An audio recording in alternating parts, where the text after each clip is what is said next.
Hey everyone, welcome to another episode of Shake Sales. I'm your host, Maggie Blume, the sales evangelist at Mailshake. And today I am super excited to talk with Katherine Caldwell, who's the founder of Katch Consulting. And what Katherine does is she helps salespeople book meetings with video. So the two of us are talking over this video interview today. And she was also named Top 100 Most Powerful Women in Sales of 2022. So the topic today, since Katherine talks all about video, is video and prospecting and how we can implement it. So Katherine, thanks so much for being here today. Yeah, thank you for having me. I'm excited to get some questions answered for you. Yeah. Can you give us a little bit of background about yourself? Sure. I was in a sales development seat for about 2 years out of college. And during that time, video was really a main factor in booking meetings for me. And it was really interesting. It evolved into sales leaders reaching out to me and asking if I could train their salespeople and how I'm doing videos. So like instead of taking a discovery call with me, they would ask me to instead come train their team. So I started monetizing it and eventually just became very lucrative. And as you know, and probably all the listeners know, a lot of people are starting to use video now. So 2 years ago when I started, it was more of an anomaly, and now people are really taking advantage of it. And I have the pleasure and opportunity of coaching a lot of teams on how to actually get responses and have a solid framework on it so that it pays off. Yeah, awesome. I love that too, how you got into it. It's like sales leaders were reaching back out to you saying, hey, can you train us on this, instead of really going after what you were selling at the time or the company you were working for. It just shows how impactful all those videos were and you were sending over. And kind of gets me to my first question here is, you're right, like 2 years ago when I was in sales, not a lot of people were using video as much. And that's become a bit more mainstream. But I feel like a lot of the teams I talk to, like their most creative reps or like those ones that are testing things out are the ones that use video first, and then maybe the rest of the team kind of catches on like, hey, this worked for so-and-so, let's try this with video. But I don't see like managers, and I could be wrong, like obviously I'm not a part of every sales team out there and get the intel that way, but I don't see sales managers really like from the top down, like encouraging people to use video on their team. So what do you think are some things that sales managers can do to encourage their reps to use video? It's an interesting question because there definitely is a disconnect there. A lot of times when I talk to sales leaders, they are wanting their reps to do video, but the reps don't want to do it.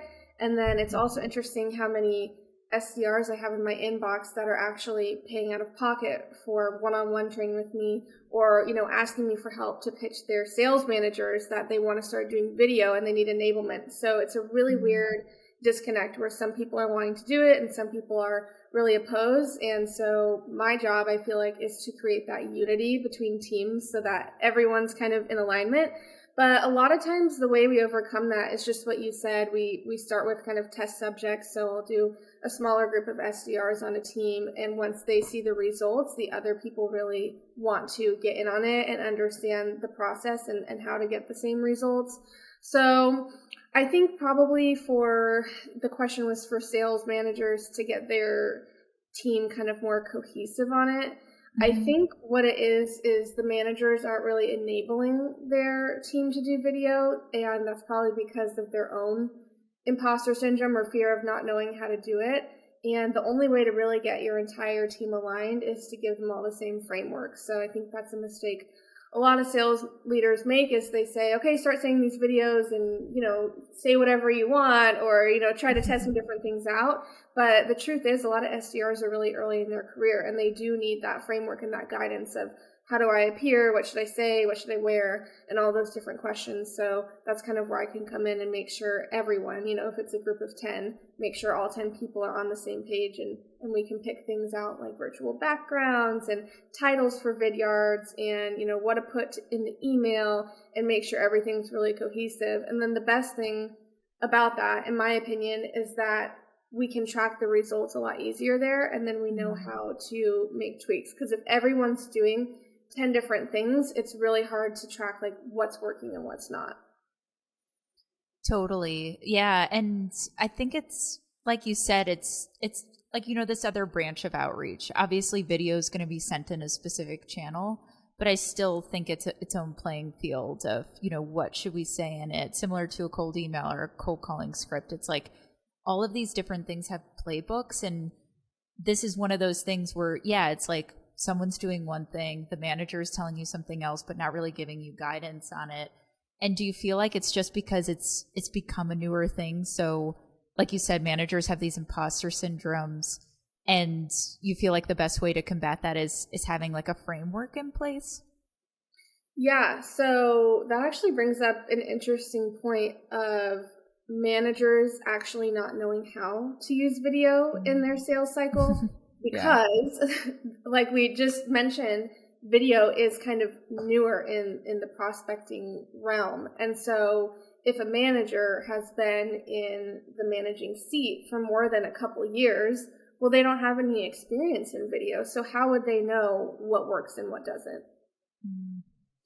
Yeah, absolutely. And and that's obviously where you come in and your company comes in to help, train those teams, which is awesome, because I think it does come from awareness for those managers who've been in a managerial role for a while and haven't really been in the front driver's seat of having those videos in there. So we talked a lot about frameworks, creating this framework for your team so everyone's on the same page, so it's easier to track, just like email, just like cold calling, things like that. So what type of framework should we be using with video?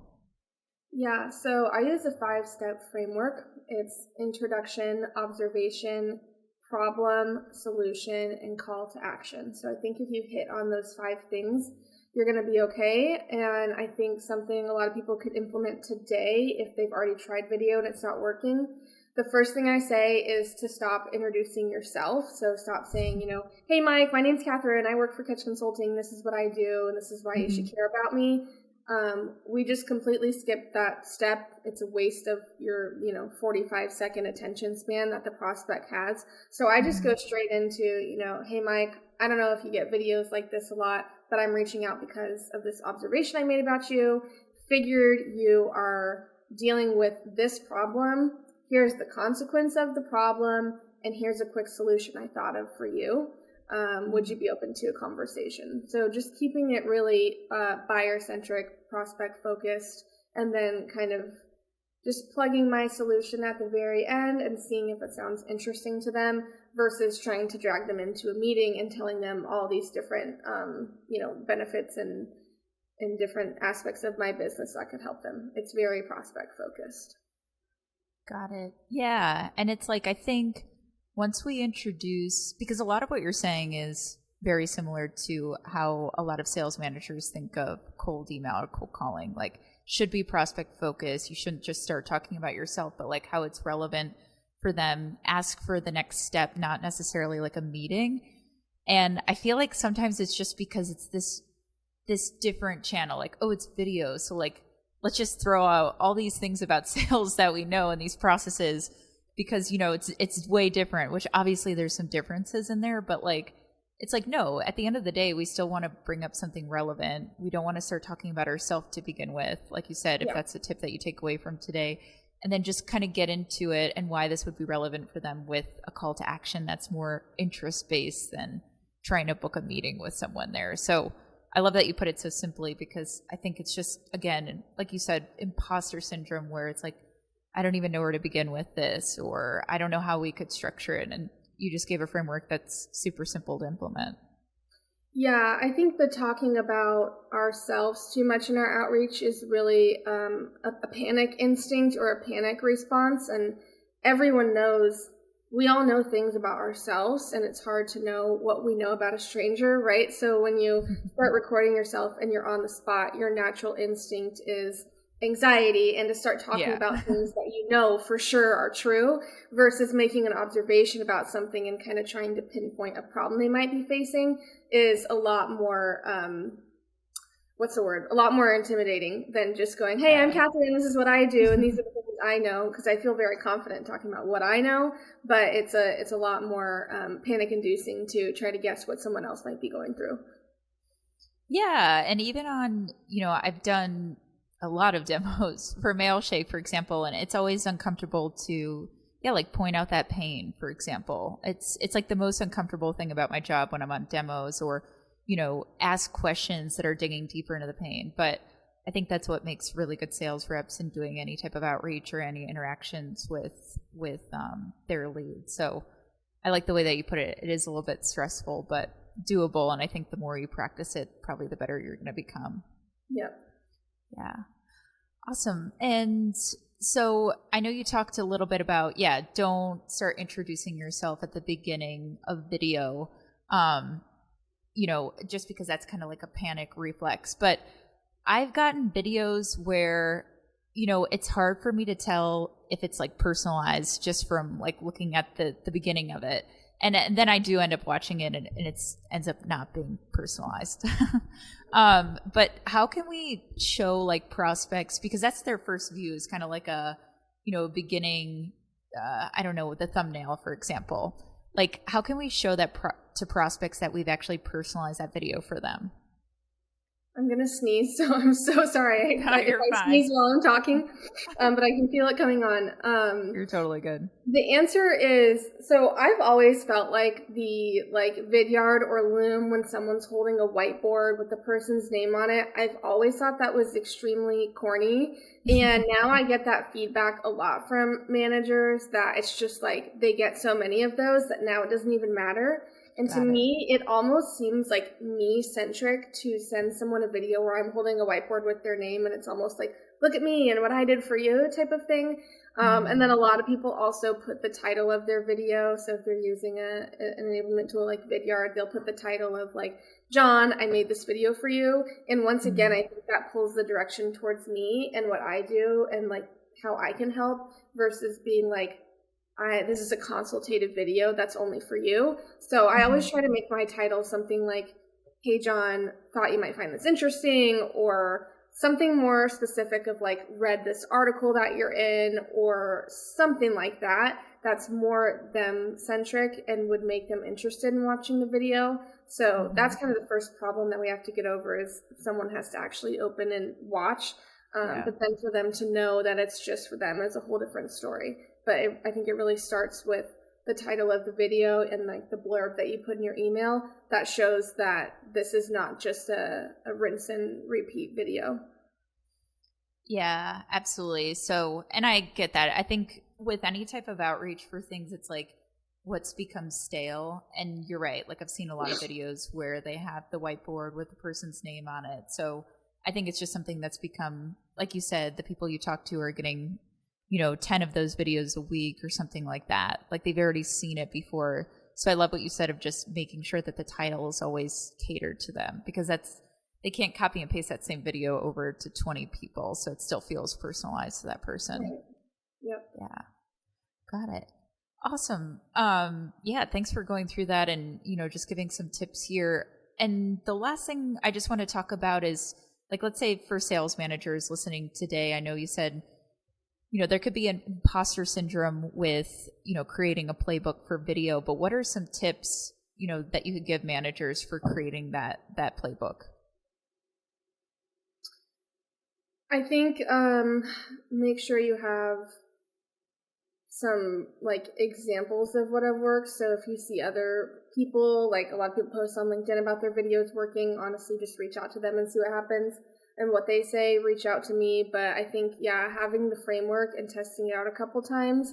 And then I think it's really important to have like a general team meeting about this is what we're going to do. This is the approach and everyone's going to try it, versus being like, okay, everyone, like take a look at your sequence and see if you want to put a video in, like no worries if not. Like I think really having a protocol for video versus just kind of letting like top performers try it out.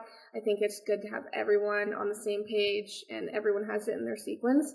Then also making sure the change management is there. So a lot of sales managers will be like, oh, we tried video, it didn't work. And I'm like, okay, can you log into Vidyard and I can kind of see the library and what has been sent? And they actually don't have that insight. They're actually like, oh, I've never actually like looked at the library, or, oh, there's actually nothing in the library. So it's like, then we discover, okay, reps have just been skipping the video step, or, they tried it twice and it didn't work, so they quit. So making sure, not hand-holding and micromanaging, but making sure that the changes are actually being implemented and that you're not just being, what is it, like the wool over your eyes or something like that? Whatever that is. Like make sure the reps are actually doing the steps that they say they're going to do. Yeah. And like you said, it's more of these sales managers now being proactive with it instead of reactive. Instead of saying like, hey, this was my SDR that did great and booked like all these meetings with using video, like, and just kind of leaving it at that. Like, and I've even heard in positions before of like a manager saying like, go see what that person did, but actually like being proactive, having meetings about it, having meetings around video, and then creating that playbook instead of like, hey, go not copy, but sort of like, hey, go copy that SDR and what they did because they booked meetings with it. Because I think at the end of the day, it's like, we need to create a framework for any type of outreach, and having that change management in there and viewing it. And I think managers just think it's something that could fall by the wayside. But I hear so many like just sales leaders say, if someone reached out to me with a video on LinkedIn, I would have like more of a chance of responding because all I get are like plain text messages. So it's like, yeah, it's definitely a great way to stand out. It's just making sure that playbook is in place, it sounds like.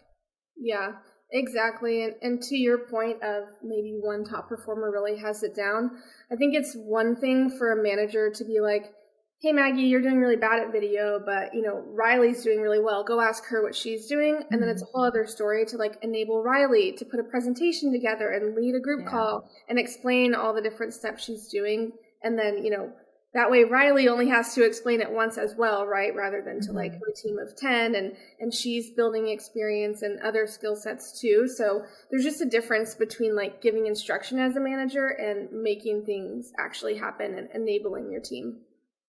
Yeah. Yeah, I love that. And then that's enabling that rep to, their next position, because we all know there's always positions after being an SDR for most of us, like 95% of us, where that shows leadership for that person on that team. Yep. Awesome. Well, yeah, thanks so much, Katherine, for going through that and just talking about, what a manager can do even today to implement some tactics for video and help their team out there too. Before we finish up, where can people find you? I am on LinkedIn 24/7, so Katherine Caldwell on LinkedIn. My website has all my coaching packages, and I also just launched a masterclass for individual contributors. So all of that can be found and signed up for on katchsolutions.com. So KATCH solutions.com. Awesome. Yeah, definitely get a copy of that playbook, for individual contributors. Katherine, you gave us so much knowledge today. Thank you so much for being on here. And yeah, thanks everyone for taking a look at another episode of Shake Sales.